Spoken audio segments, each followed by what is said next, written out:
We just interviewed David Andritsakis, a political activist who recently started his new show, The Populist Zoomer. He uncovers why homeownership feels so far out of reach for our generation, what the future holds for America, and how we can stay grounded in these difficult times. We're going to talk about an issue that's very near and dear to all of our hearts. Yeah. Something that Gen Z is really worried about, and that's the cost of living crisis. Now, Jackson and I, we have a little bit of, we kind of dabble in politics a bit, but you obviously research this stuff a lot more in depth than we do. Could you kind of give your thoughts on why Gen Z feels like they can't afford anything and some of the things that might be leading to this? I think the main reason that the United States is facing a horrific cost of living crisis, and why it's particularly making it very hard for Generation Z to start anything right now, is because we're simply facing a situation where the US dollar is simply losing its value. You have in Congress spends more money than you can imagine. I mean, you go back, it's 6 years ago, we had the start of the COVID pandemic. You had that whole period of, COVID emergencies funding where they were pumping so much stimulus into the economy. They printed, I think the stat at the time from 2020 to 2022, it was like 80% of the money supply in 2022 was printed during that whole period of COVID. And what happens when a bank does that and they don't have something to back that money up? You create inflation with it. I mean, it's been shown in history that this happens. I mean, the Romans did something very similar. They shedded off some of the silver from their currency, and that debased the Roman currency. And that was one of the things that eventually led to the fall of the Roman Empire, was the debasement of the currency. Yeah. What was the inflation rates? Like, what was the spike when they did all that printing? I Do you know think by chance? I don't 100% have all the statistics on my exactly, but if I remember correctly, I mean, we can look it up.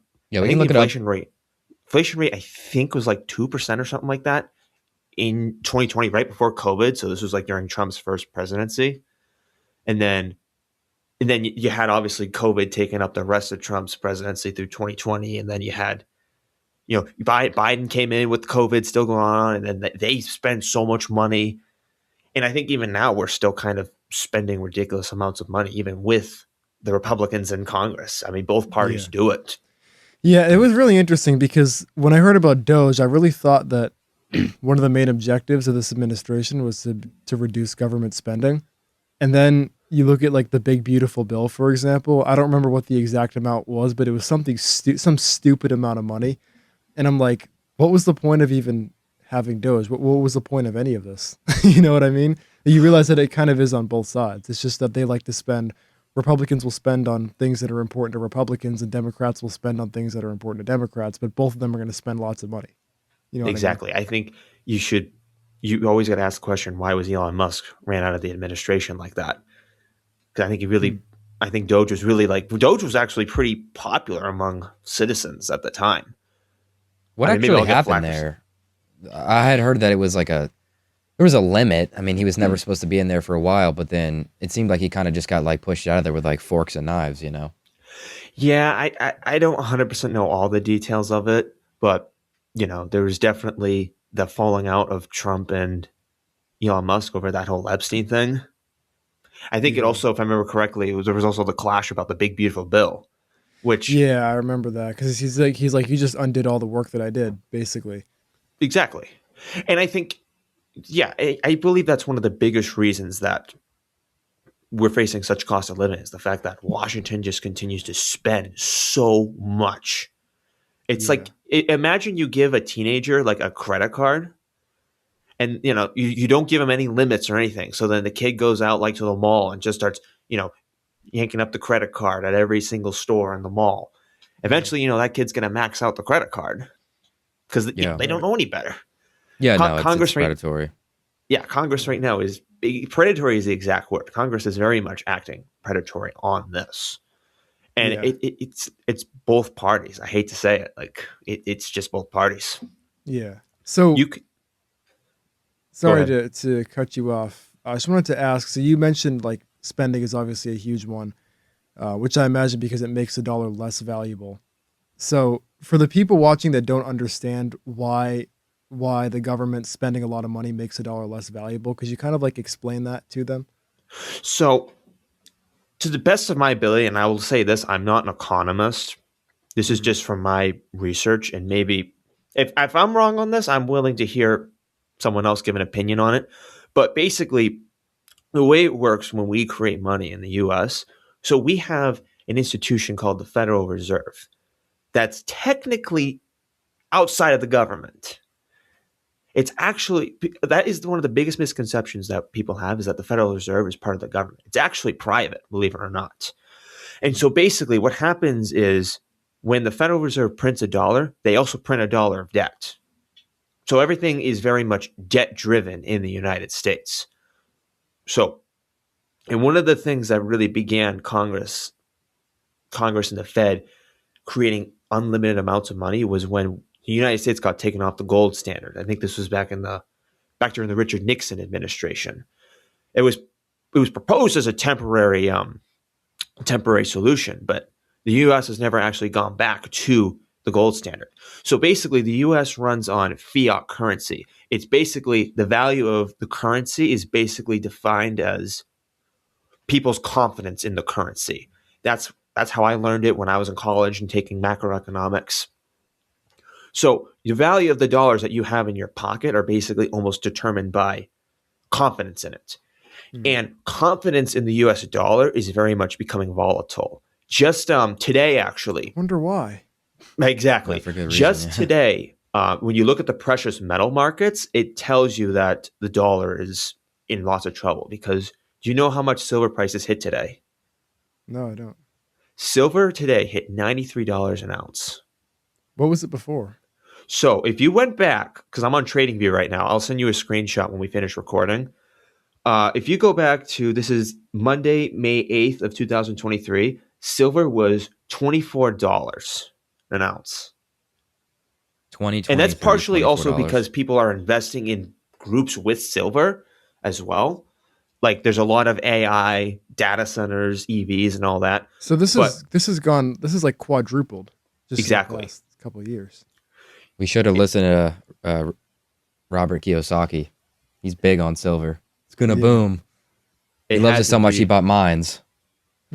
There's basically like when you go on TradingView and you look at the silver market around Monday, August 4th of last year, 2025, is when the silver starts to shoot up. It has a little bit of a tick down and then it really like just shoots straight up, which is really just, which is unprecedented. What about gold as well? I know gold's going crazy Gold's too. also, I believe, hitting records. Right here it says it's at $4,000, $4,616. Yeah, that's really high. What was it at? What was it at pre-COVID? Let's see. Let me go on the gold. We hit 5 years for gold. We go back. I don't know if I can get all the way back to COVID, but this is March 1st, 2021. Gold was valued at $1,000, $742. Wow, wow, that's a lot.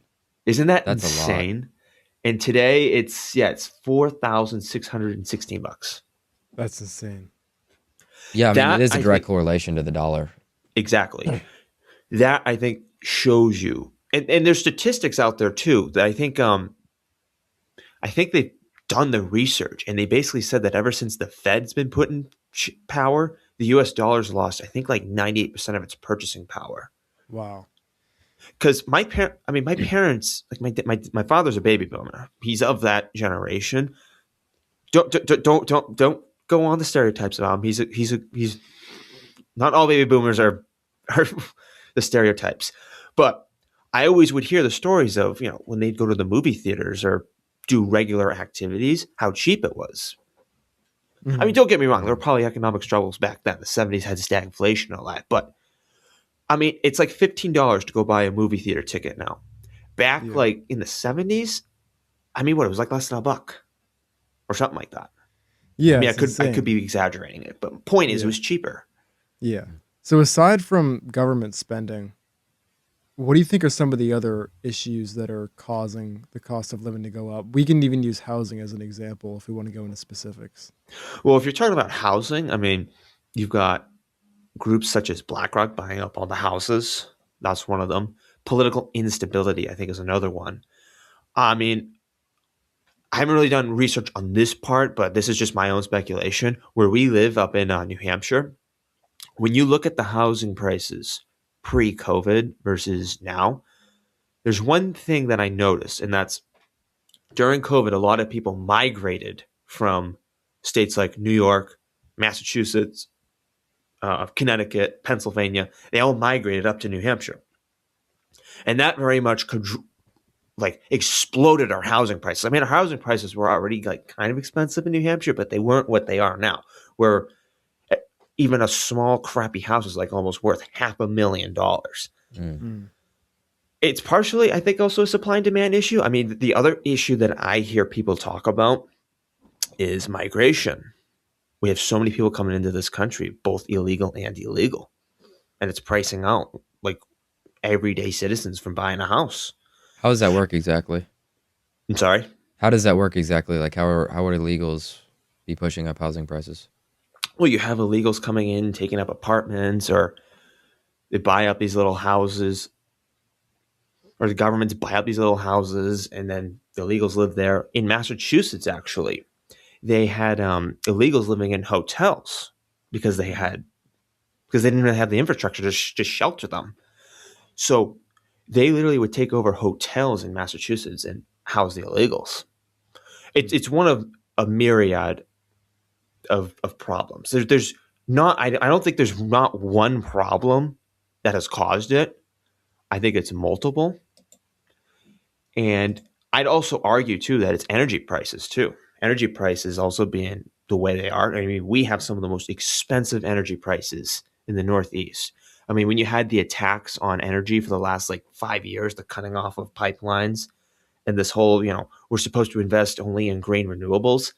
I mean, that sort of jump into a transition of energy is expensive. And energy drives a lot of the economy. And when you try to force that change, you cut off the oil supplies and everything. And look, I don't like big oil either. But when you try to just do it under the footing of lobbyists, I mean, how is it not going to go up?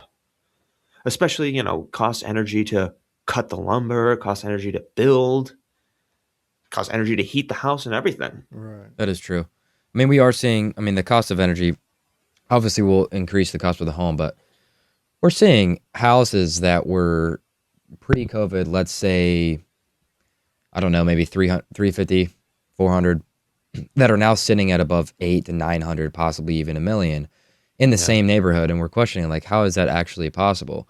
I'd alluded this to the both of you last time we were hanging out, but we see everybody's big on the companies like BlackRock. Okay, on paper, they're not actually doing that much. I think, John, what was it, like 1 to 2%? 1 to 3%, I think is. So 1 to 3%. We're like, well, that's not actually going to affect anything. But then we see, are you both familiar with equity farming? Yeah, I've heard of equity farming. What these companies are doing, and it's not just BlackRock, it is other investment brokerages all across Blackstone America. is the real estate one, not BlackRock. Yeah, Blackstone, but that's a merger of BlackRock, I believe. I could be wrong about that, but what they'll do is they'll go into a neighborhood. Let's say your props on each home was about 400,000. Let's just say 400,000. I'm giving an example. Let's say the neighborhood has, I don't know, 50 to 100 homes deep, right? What these people will do is they'll come in, they'll buy up homes at 20 to 50% higher above market value. And they will outbid a family trying to buy that home for $400,000. And you're asking yourself, why would a company pay 50% higher? So they're going to pay $800,000 for a $400,000 home. How are they going to make a return? They're going to make a return two ways. Either they're going to buy that home and sell it off to somebody they know who's working for them, right? Mm-hmm. They're all connected. Or they're going to just rent it out. Then you might be asking, well, how are they going to rent it out and make any money? Well, what they're going to do is they're going to go into the home or the neighborhood, and maybe they'll buy 10 to 20 of those homes in a 50 home neighborhood at 20 to 50%, which is going to do what? It's going to raise the price, the average price of all the homes in the area, which is going to do two things. It's going to obviously bump all the other houses in the area, making it impossible for the families to move in. But your property taxes are going to go through the roof, kicking out the people that were already living there. And so what they'll do to those homes is they'll rent them at their new average, which is probably going to be about $750,000 to $800,000, and they will make a good profit while simultaneously driving out the family that could afford that home 3 years ago. Mm-hmm. No, exactly, and I think that's a really good point. And I'd also say, going off of the housing, just into general cost of living too, I think another reason that you have just such an exorbitant cost of living crisis is just uncertainty in the world right now. Mm. I don't think a lot of Americans are really prepared to realize that we're kind of going into a new world. Almost, you could say a new world order. We are going, like, you take AI, for example. 5 years ago, did we know what ChatGPT was? No. No. And now it's like a part of everyone's life. And AI is becoming more integrated into our lifestyles. And it's not just AI that's also changing things. It's also the fact that, there's global instability right now. You've got a war in Ukraine. You've got the wars in the Middle East. I mean, as we're taping this, there's We're about to have a new one. Yeah, there's exactly. As we're taping this, tomorrow we might literally be waking up in a war in Iran, and that alone is going to affect energy prices alone. I put into ChatGPT yesterday in preparation for this, and I was like, what economic concerns will this have for the U.S.? And it specifically was like energy prices will soar if they do it, because Iran is a big oil producer. And if the Strait of Hormuz is also... Good thing we got oil reserves from a certain other country that we just invaded. Yep. That's exactly why we did it. I mean, I'm just going to say it. Yeah. So, yeah, I think... makes sense. And like I said, it's just the dollar is so stripped of value, and everyone's breaking right now. I mean, the fiat bubble is so inflated right now that it's on the verge of bursting. I mean, companies can't even make ends meet at this point.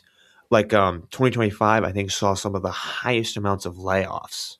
And that's something I'm going to talk about on my very first episode of my podcast when I release it next week. You could go on like Instagram or TikTok, and companies are just letting go of people left and right. Cost-cutting measures, that's one of the big ones. Restructuring, artificial intelligence. Because, it's...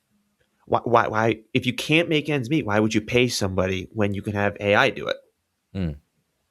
I have a bit of a moral dilemma, I guess you could say. Do you think that it's wrong for companies to lay off their employees and replace them with AI? That's a question. I think, I believe in this current economy. It depends on what it is.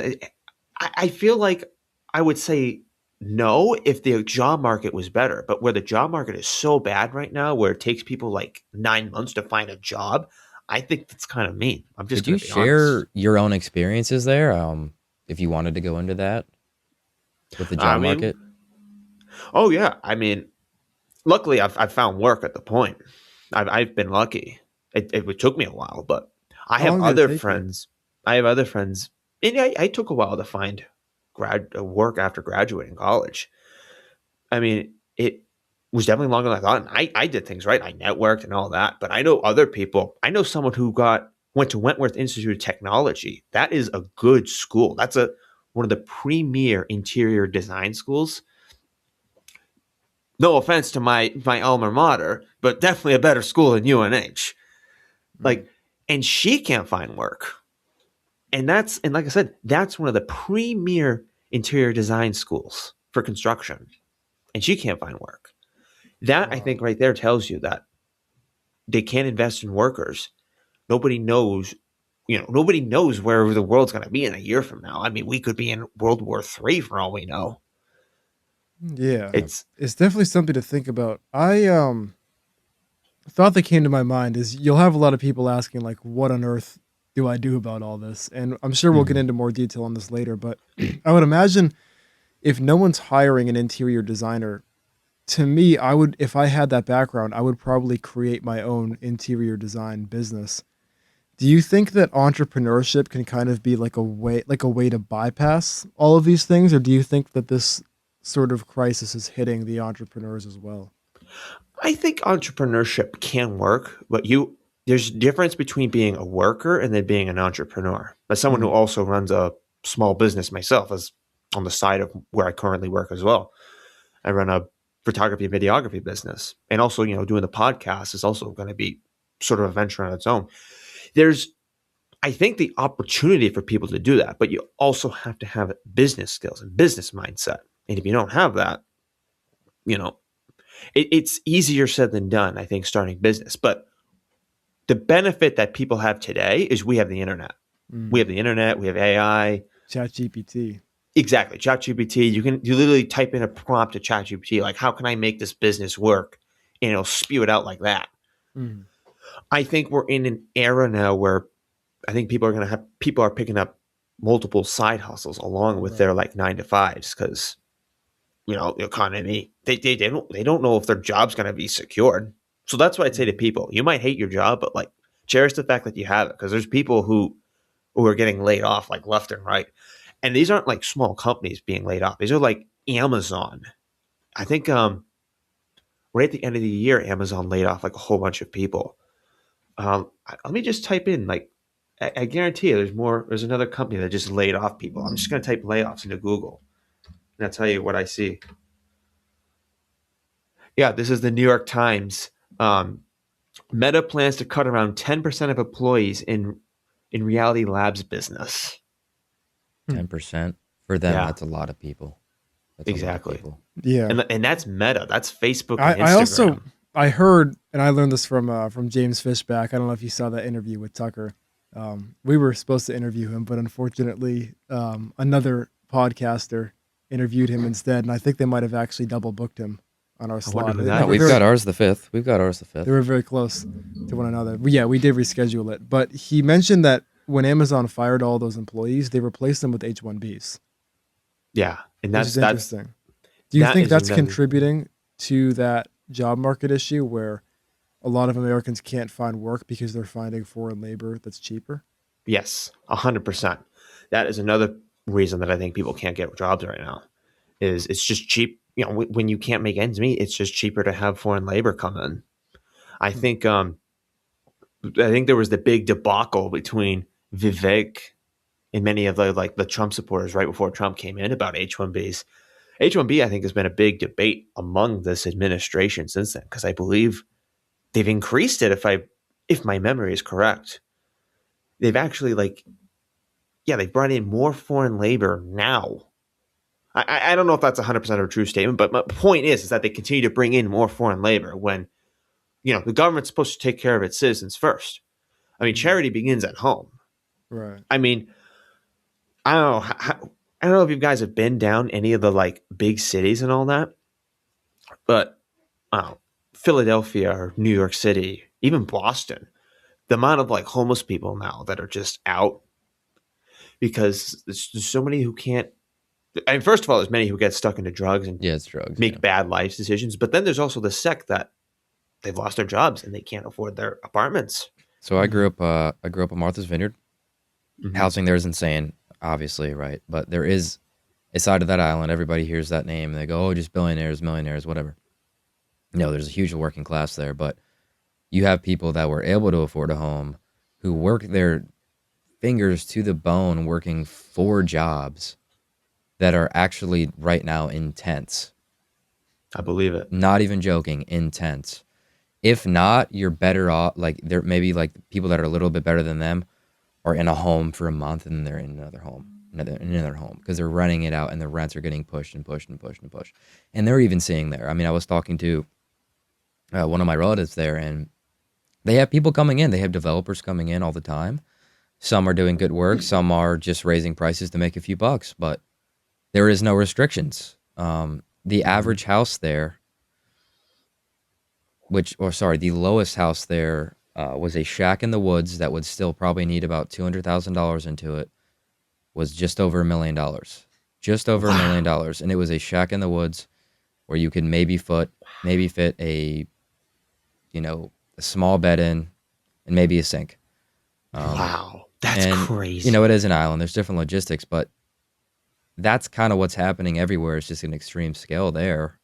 Mm-hmm. And then to go back to the H-1Bs, I mean, they have a massive problem. So what's happening is we have people flooding in to Martha's Vineyard because it's like a safe space for illegals. And look, and I understand they're just trying to get away from where they're at. I mean, some are good, some are bad, but what's happening is like employers would much rather pay those people in cash, $5 an hour, taxless, than pay the working class American 25 to 30 an hour and pay taxes on that.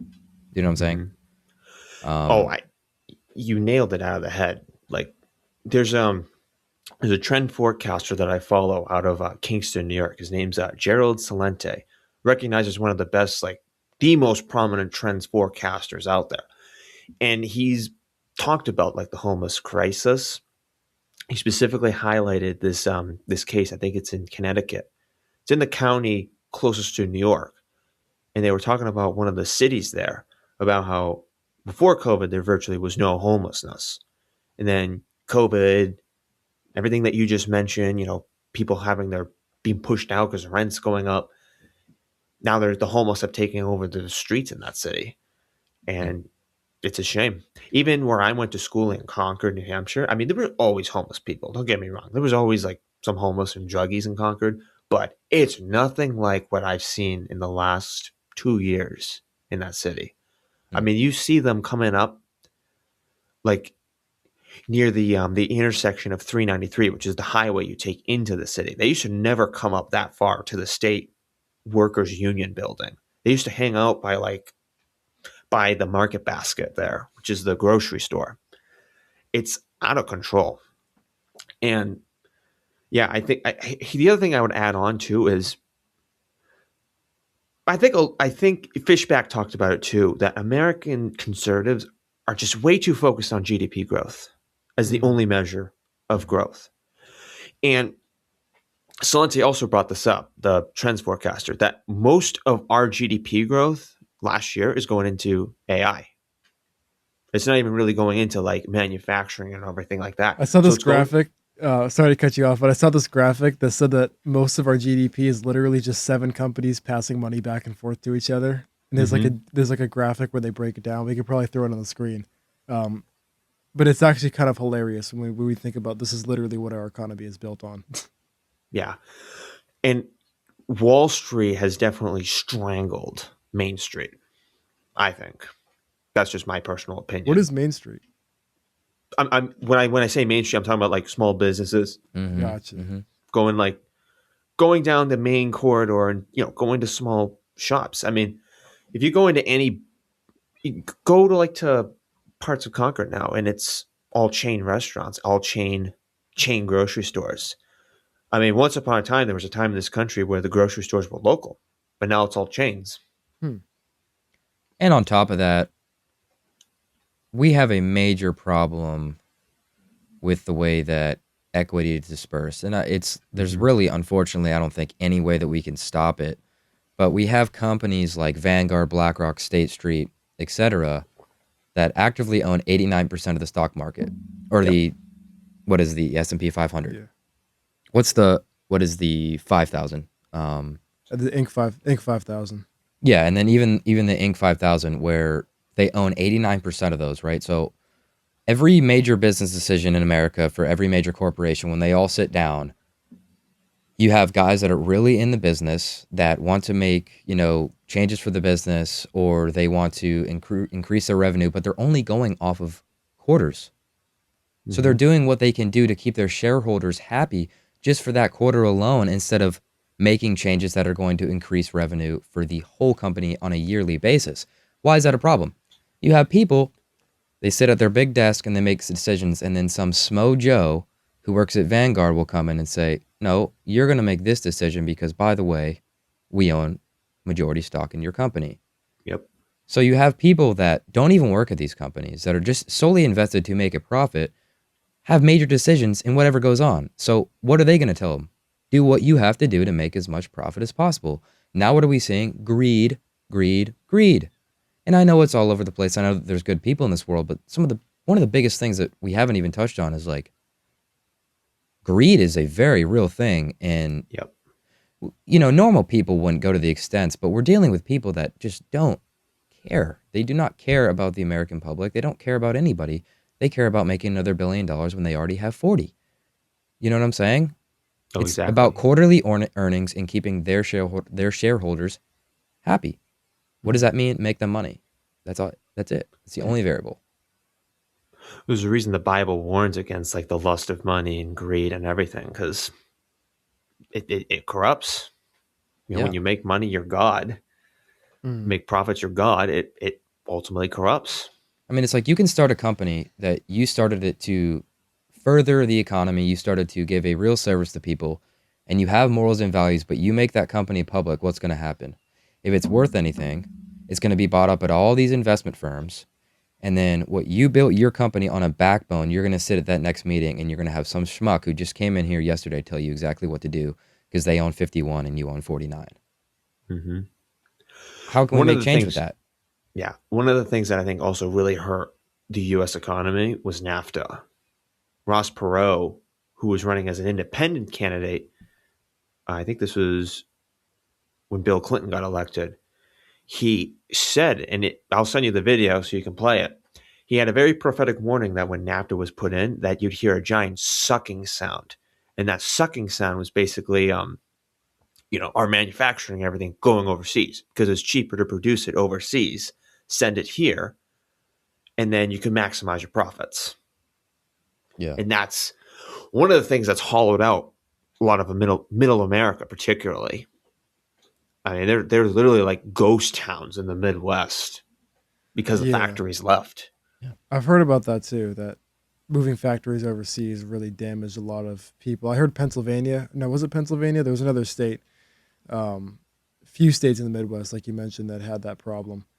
Um, I mean, look at so, Detroit. Detroit used to be a flourishing Mm-hmm. city, and now it's just a desolate waste town that nobody wants to ever put a finger in because it's just awful. But that was during World War II and World War One, and a part of me does fear that the worse that our economy gets, well, what always makes it a lot better?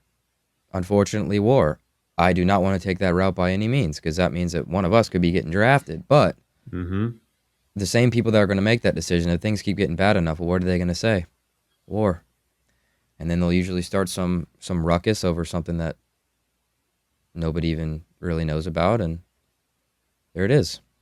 Yeah, I think you raised up a good point, and that's partially why I, in my 20s, have pretty much, even my later teens, adopted a very anti-war stance because I just saw it as a racket, a money making racket.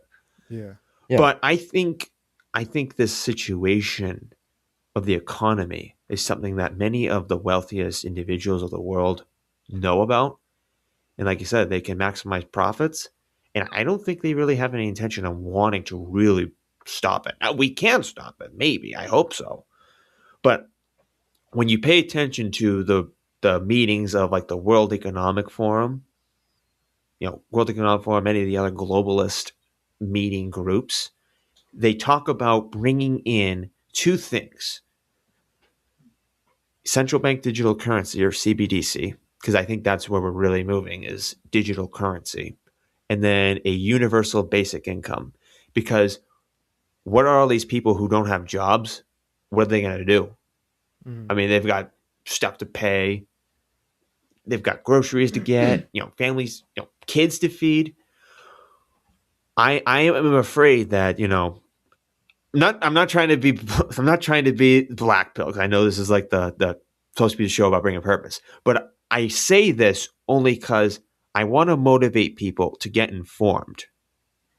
First of all, you got to find your faith in this, Hmm. because this is it is heavy stuff when you research this. But the World Economic Forum clearly talks about having a universal basic income where we don't work, we just get basically a check from the government. And I think that is very dangerous, because when you give that much power to the government's almost never going to give it back. Yeah. When you, as the saying goes, when you give the government the power to feed you, you also give them the power to starve you.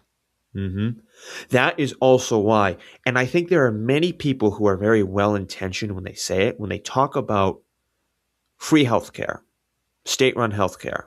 They don't understand 100% what they're asking for, because once you do that, you're basically almost giving the government the power to decide who can live, who can die through the medical system.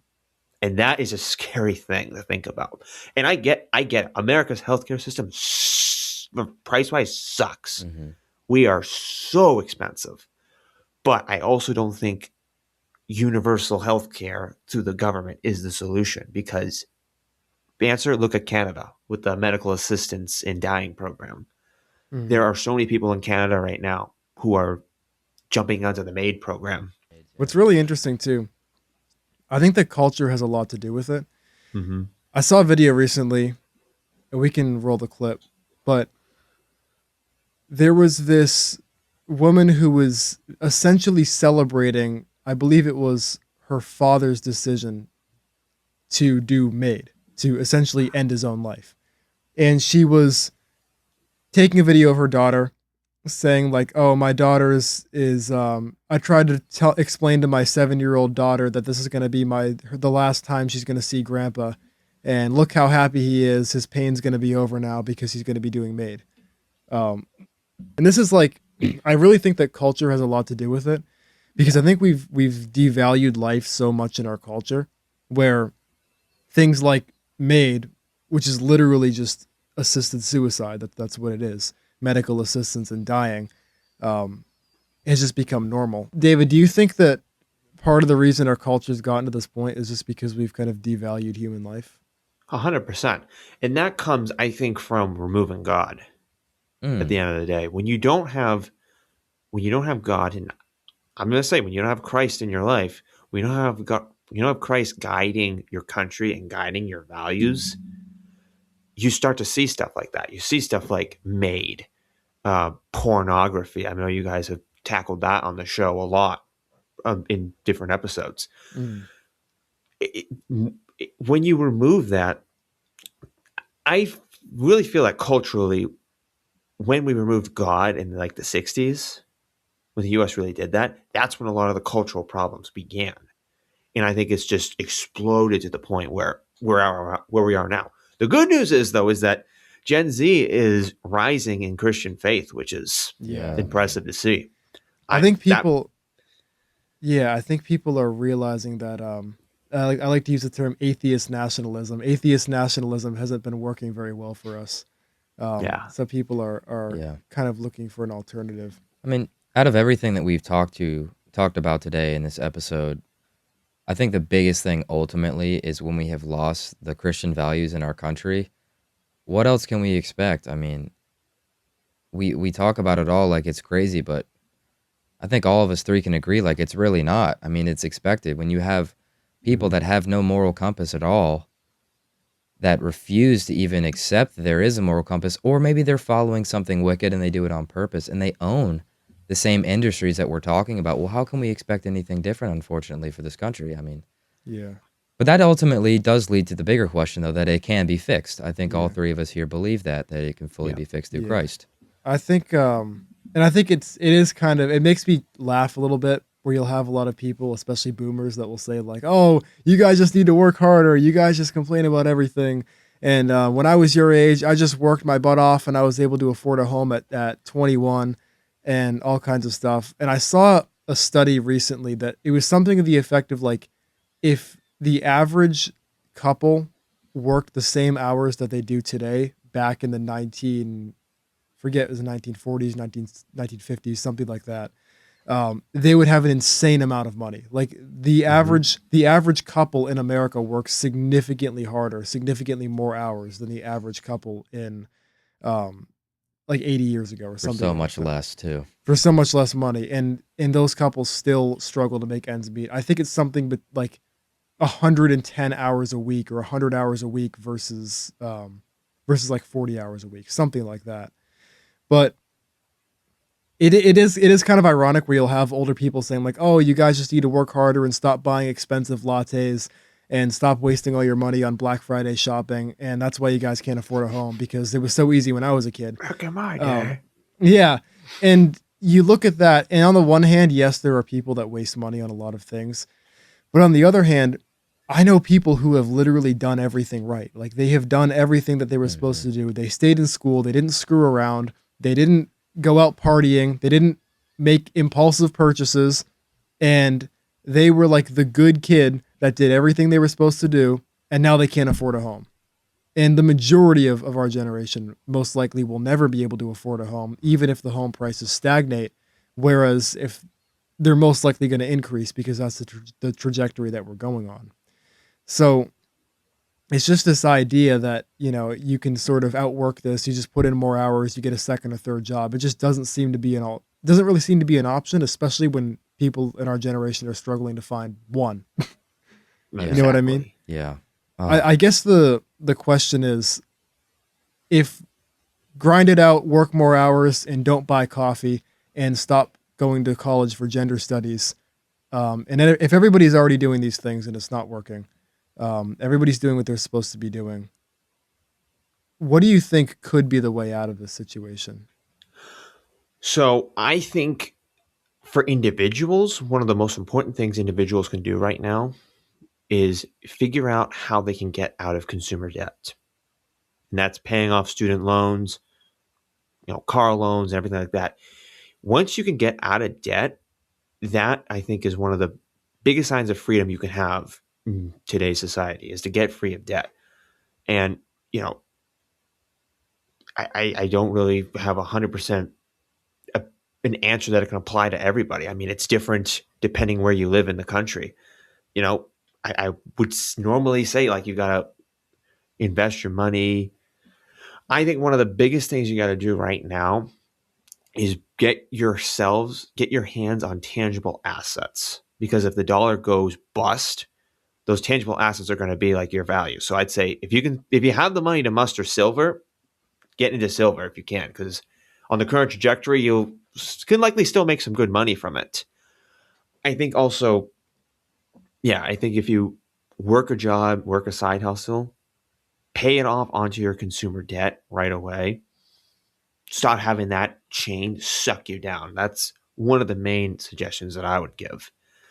And then, I don't know, I think when you talk about Generation Z, I hate to say this because, it's not what a lot of people want, but I think you're going to see more rise of multi-generational housing, if you ask me. You will. You will. It's Or inevitable. multi-generational debt now that we have 50-year mortgages. Yeah, exactly. You're going to have But your with that- your grandkids co-sign on the loan. Mm-hmm. But I think finding tangible assets, getting out of consumer debt, and just preparing, if you're in the position to prepare for whatever happens, even if nothing happens, it's always better to be prepared than to not be prepared. Yeah. I think that's the most important thing to do. But I'm going to lay out, because I know we're kind of short for time, I'm going to lay out some of my big predictions for 2026 and how to navigate it. Before we do, I just wanted to ask real quick, what could be done from a policy standpoint? What change could we advocate for that could fix this problem? First of all, you got to really get people in there that can cut deficits, because you can't have the deficit keep growing the way it is. You can't have the debt reaching $40 trillion freaking dollars. Like, that is unpayable. That will bankrupt. That will completely crash the ship. If you ask me, it's probably not going to happen in our lifetimes. One of the things, policy-wise, if David, somehow became president, one of the first things I do is sign away the Federal Reserve. Either that or put it under Treasury. Now you're thinking. Because that is one of the institutions that is just predatorily preying and sucking us off. And Thomas Jefferson actually warned about this. The founding fathers, most of them, were very anti having a central bank run.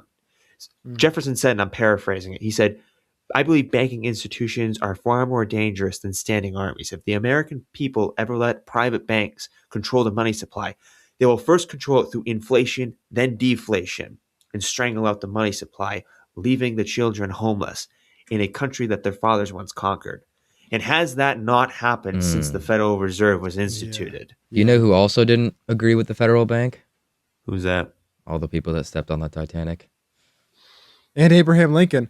And Abraham Lincoln said during the Civil War, he said, "I have two enemies, the Confederates at my front and the banks behind me." and between the two of them, the banks are my worst enemy. Kennedy actually signed an executive order trying to get rid of the Federal Reserve. It was executive order number, I think it was 11110 or something like that. Well, They actually tried to get rid of the Federal Reserve and actually institute a silver-backed dollar. Hmm. And then we all know what happened to him. yeah.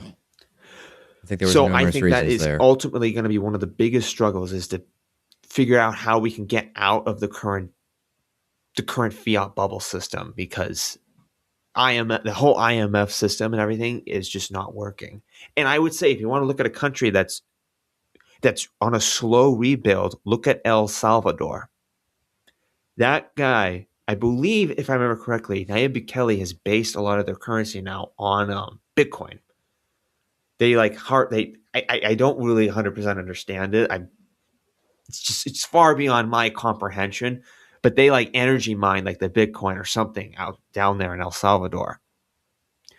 And they're slowly showing that you can have independence from the monetary system. But I do wonder what's going to happen with the BRICS countries. If that BRICS can unseat the dollar as the world reserve currency, that's I think going to be the real question of what happens. Yeah. But I think when you're looking in the future for 2026, your big events, I think, are going to be, there is potential of war in Iran. I think it could literally pop off tomorrow. I don't know. Nobody has a crystal ball. But I think the good thing is that I think more people are going to get aware of what's going on. That's what I can say as a message of hope, that I think more people are going to turn more to faith. I think more young people are going to get engaged and figure out what's going on in the world. Why can't I afford a house? But I do think that's also going to lead to the Republicans losing the midterms. Put it on here right now. I think the Republicans will lose the House of Representatives. Hakeem Jeffries will become the Speaker of the House. I'm not 100% confident on the Senate. If they'll lose the Senate, they could squeeze away with the Senate. But I think they're definitely going to lose the House. I mean, I think a lot of Americans, I think, are just fed up with partisan politics of both left and right. I think just want answers. Mm-hmm. So, do you see an emerging new party coming up?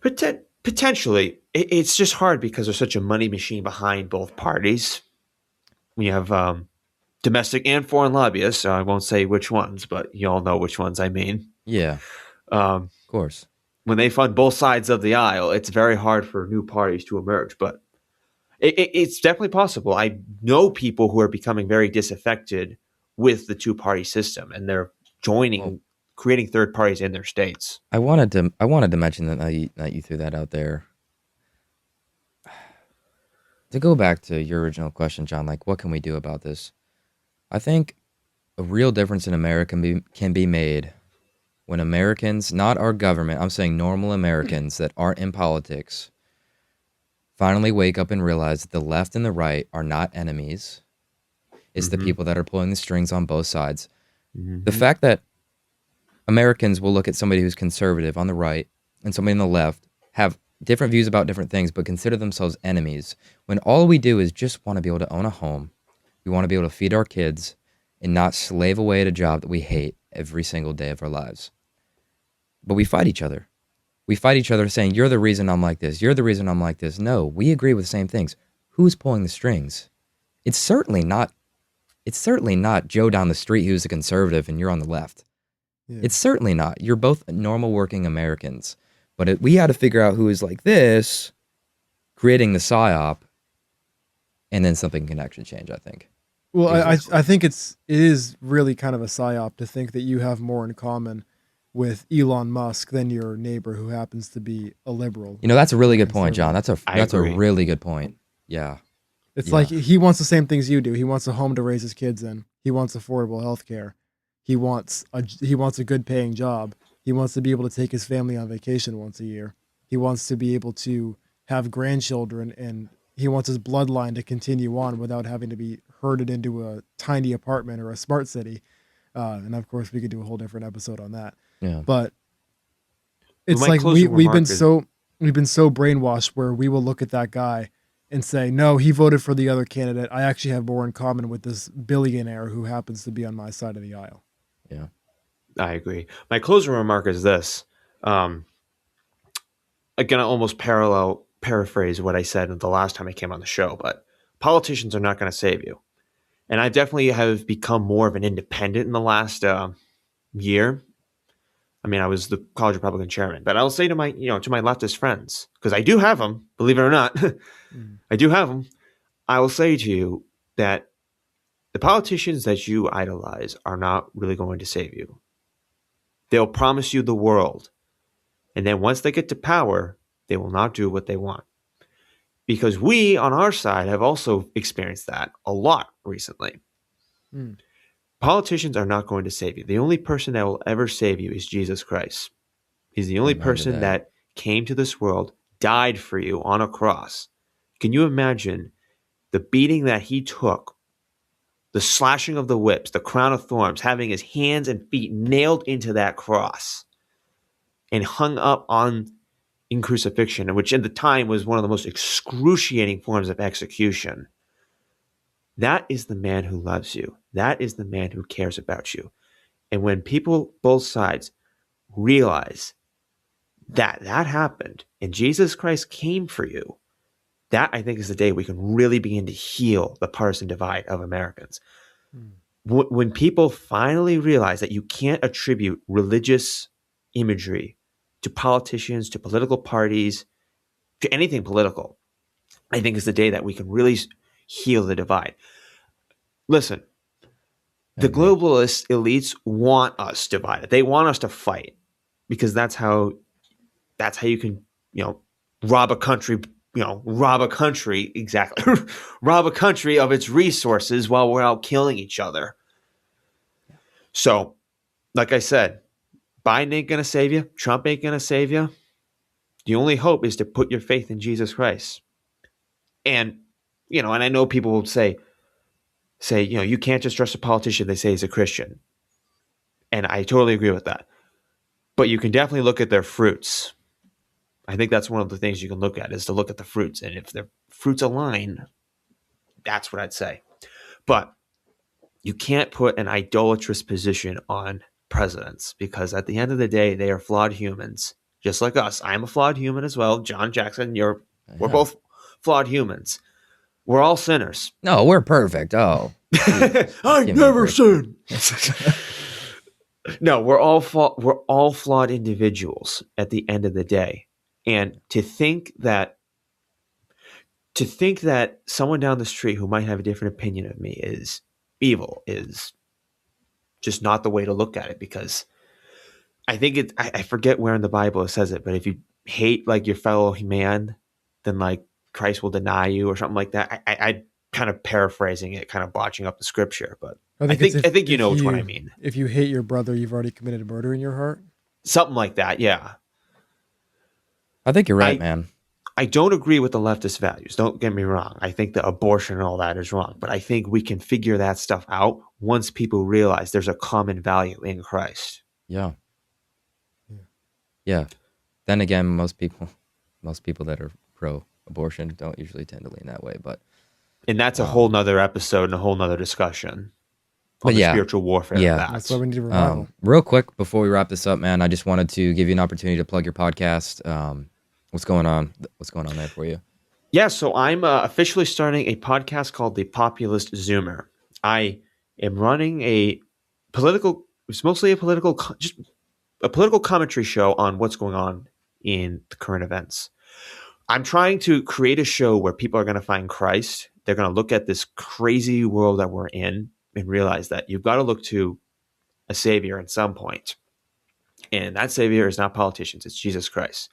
Mm-hmm. I really want to be a voice also for Christ and also really for Generation Z, of really trying to be someone who can create a movement and an ideal of just pure Americanism, rejecting partisanism, rejecting globalism, rejecting, all the other isms that go around in politics, rejecting this toxic divide that's been killing us. Like I said, I will view my opinions on stuff. Like, I'm not gonna, you'll never ever see me support something like abortion. I'm just gonna be honest.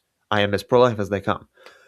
But I also invite someone who has that opposite opinion to at least hear me out.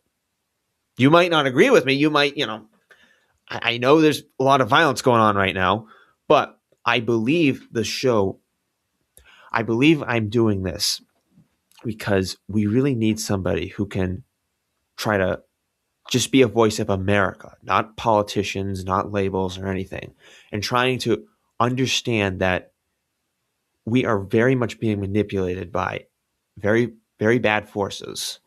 And we just need to come together as Americans and figure out how we can unshackle ourselves from the tyrants that are controlling us and liberate us and truly have that American dream. So our generation can have the chance to have that American dream of raising a family and kids. That's Man. awesome, man. I wanted to just vouch to you real quick, or about David real quick to the listeners. We both know David personally. Yeah. If you are going to check out his podcast, I can promise you that he goes in depth, in thorough into his information he's going to be giving you, so that he doesn't want to feed you lies like CNN. He really stand up guy. David, we appreciate you coming on the show, brother. Yeah. So yeah, I just wanted to vouch for that. Anybody who checks it, listens to our podcast, please consider go checking out his podcast as well. When's your first? This will be your first one, right? Collab, kind of, or when's So my first official episode drops January 22nd. January 22nd. All right. Well, everybody listen to this one. Go check his out. January 22nd. Yeah, man, this has been fun. Yeah, it's great, man. Thank you for coming on the show, David. Thank you for having me.